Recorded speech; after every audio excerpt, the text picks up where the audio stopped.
talk about history. Next, we honor Zantanon.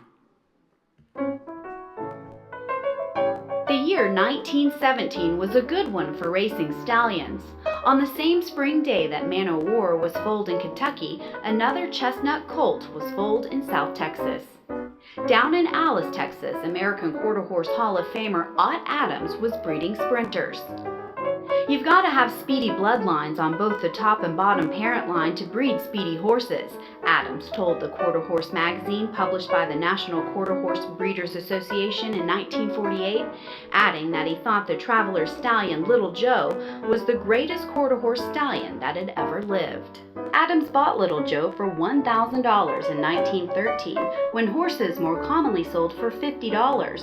He crossed Little Joe on his mare, Jeanette, by Billy by Big Jim, to produce Zantanon. He sold the colt as a long weanling to Erasmo Flores of Nuevo Laredo. Flores put the colt into race training and later sold the colt to his uncle, Eutychio Flores, who continued racing him. Meanwhile, the stallion earned himself the nickname the Man o' War of Mexico.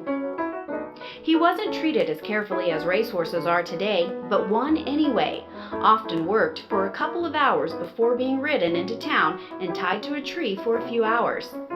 Manuel Benavides Volpe, who was impressed with the stallion, bought the then 14-year-old horse for $500 when Eutychio Flores died in 1931.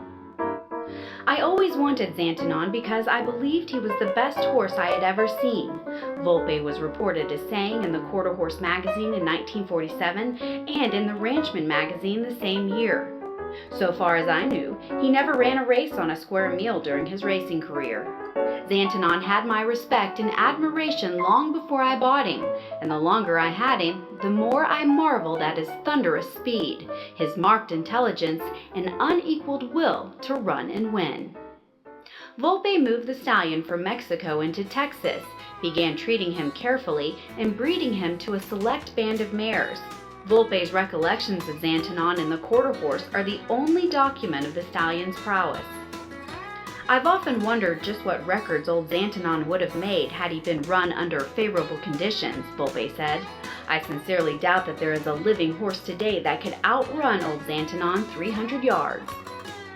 Zantanon died in 1941, and by AQHA records he sired only 46 foals, but among those 46 are San Simone, Ed Eccles, and King P234, horses that live up to the breeding Ott Adams described.